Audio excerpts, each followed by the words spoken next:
Will everyone please join me in Gasho as I read the words of our founder, Master Shinran Shoin.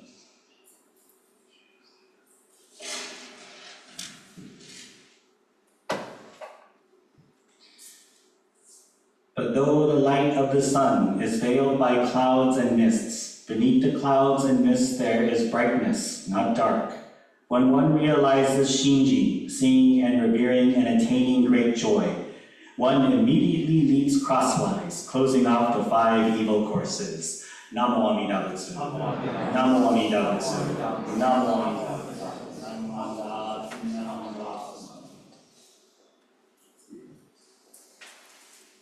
Good morning, everyone. I would first like to begin today's Dharma talk with a shout out and a great thank you to our member, Joel Robinson. Joel, could you please stand up? If everyone could please join me in thanking Joel for giving an amazing talk.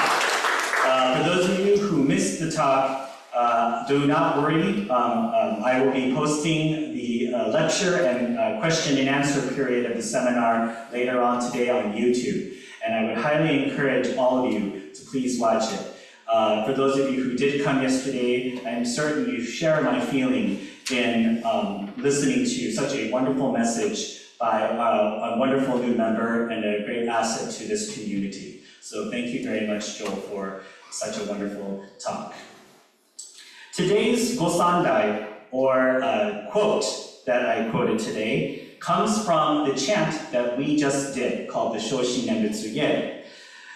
But though the light of the sun is veiled by clouds and mists, beneath the clouds and mists there is brightness, not dark. When one realizes Shinji, seeing and revering and attaining great joy, one immediately leaps crosswise, closing off the 5 evil courses.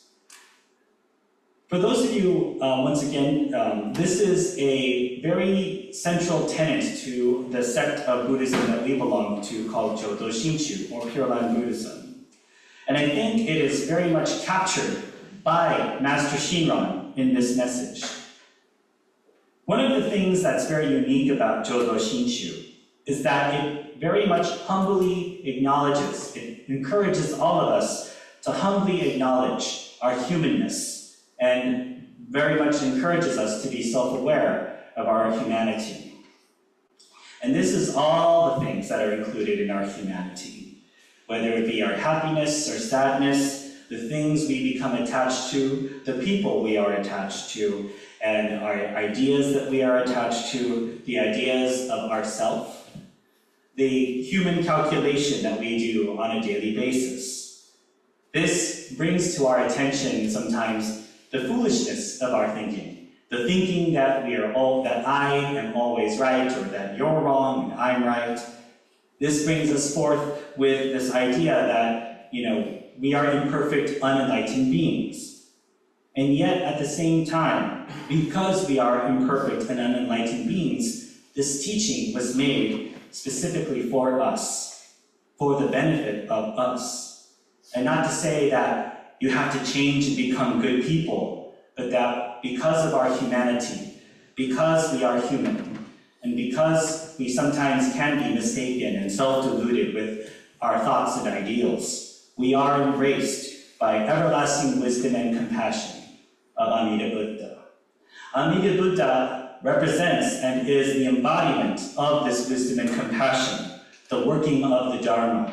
When we take a look at Amida Buddha, who is centered in the middle of our shrine, we see a face of serene calmness, we see a face of kindness and compassion, and we see a face with a calm sense of wisdom, imparting that wisdom on all of us. This is to say that Amida Buddha never ceases to embrace us because of our humanity. It is true that many times, as human beings, and possibly as people of the modern age, we are very much goal-oriented. We are driven to achieve things. We are driven to succeed in things. We are driven to earn more money. We are driven to get promotions. We are driven to get positions of power, perhaps. All of this human calculation is sometimes what leads to the suffering of ourselves and others. We sometimes wish to have more than we need. We sometimes want to spend more than we have to, consume more than our body needs. But at the same time, this is also part of what it means to be a human. Now, do not misunderstand me. I am not saying that we should indulge or succumb to these parts of our humanity. But I am also saying that we should be fully aware and even accept that part. There are definitely things in my head that I probably shouldn't think at times. When a person cuts me off in traffic and I get mad and I say to them, that person was a jerk or was a mean person, right? I am calculating in my head what I believe this person to be, and yet I have no knowledge, truly, of what this person's circumstance is. Now, does that mean the person who cut me off in traffic did the right thing? Probably not. But at the same time, I don't have the full picture of the story. This is what Jodo Shinju helps us to realize on a daily basis. And then this is also why we put our hands together and say the phrase, Namo Amida Butsu. It is a full-on acknowledgement as well as many other spiritual activity, but it is a full-on acknowledgement of our humanness and our need to rely on the wisdom and compassion that is freely given to us by Amida Buddha. I was so moved to hear the seminar panelists yesterday, Joel Robinson and Charles Renaud, talk about their experience coming to the temple. I am so happy to see that there are some newcomers to this temple as well. I certainly hope that all of us continue on an everyday basis here at the temple, every Sunday service. We embody a welcoming and warm and accepting nature. This is the nature of Amida Buddha. This is the nature of the Pure Land.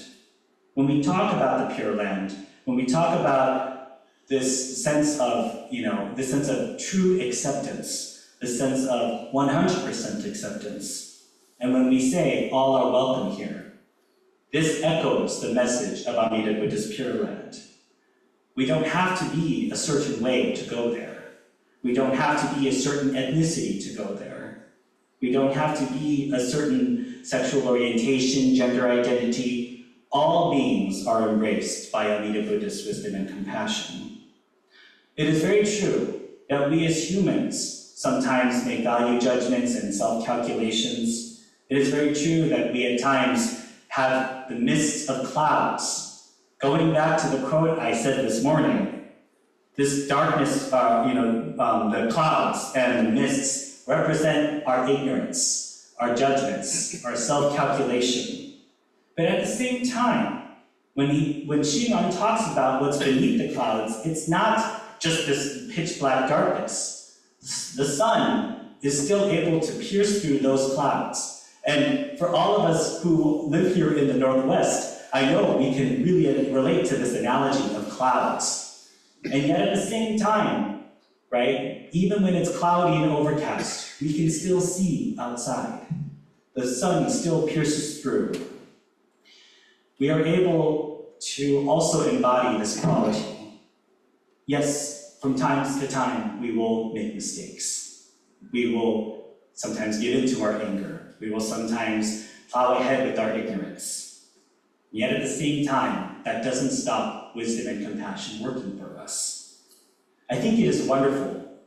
And drawing from my good dear friend, Reverend Dr. Takashi Miyaji, the working of the Dharma is pretty much the same almost as the same working as gravity. We can deny that gravity exists all that we want to, and yet that doesn't stop gravity from existing. If I were to drop this paper, right, because of gravity, the paper will fall. I may not want to believe that gravity is there, but when I drop the paper will still fall. And I think that is a wonderful thing, that we are also able to see this right in front of our faces. So while it's harder, I think, sometimes to embody a lot of the qualities that we see in Amida Buddha or endless wisdom and compassion, it is not impossible for us to see the workings of it in our daily lives. As we go about our days, as we continue to enter into the summertime, and sometimes it can be easier during the summer to get your temper flared up, I still encourage all of us to take a moment and pause and realize that we are all still unenlightened beings walking through this thing we call life. And yet at the same time, because we are unenlightened, we are embraced wholeheartedly and without fail by Amida Buddha's wisdom and compassion. So I would like to thank everyone for coming to our service today and chanting the Shoshinge Nembutsuge. To end, just to let you know, today is the 23rd of the month, and at our head temple of Nishihonganji, we take this day to memorialize the third head priest of our order, Kakunyo Shonin, who is the great-grandson of Shinran Shonin, our master, our founder. And we also chant the Shoshinge Nembutsuge on the 23rd of every month as well, usually in honor of the passing of Kakunyo Shonin, who wrote the biography of Master Shinran Shonin. So thank you all very much for coming today. It's so wonderful to see you all and to be able to see the sun as we have a little bit of a break from the clouds. Please join me in Gassho. But though the light of the sun is veiled by clouds and mists, beneath the clouds and mists there is brightness, not dark. When one realizes Shinjin, seeing and revering and attaining great joy, one immediately leaps crosswise, closing off the 5 evil courses. Namo Amida Butsu. Namo Amida Butsu. Namo Amida Butsu.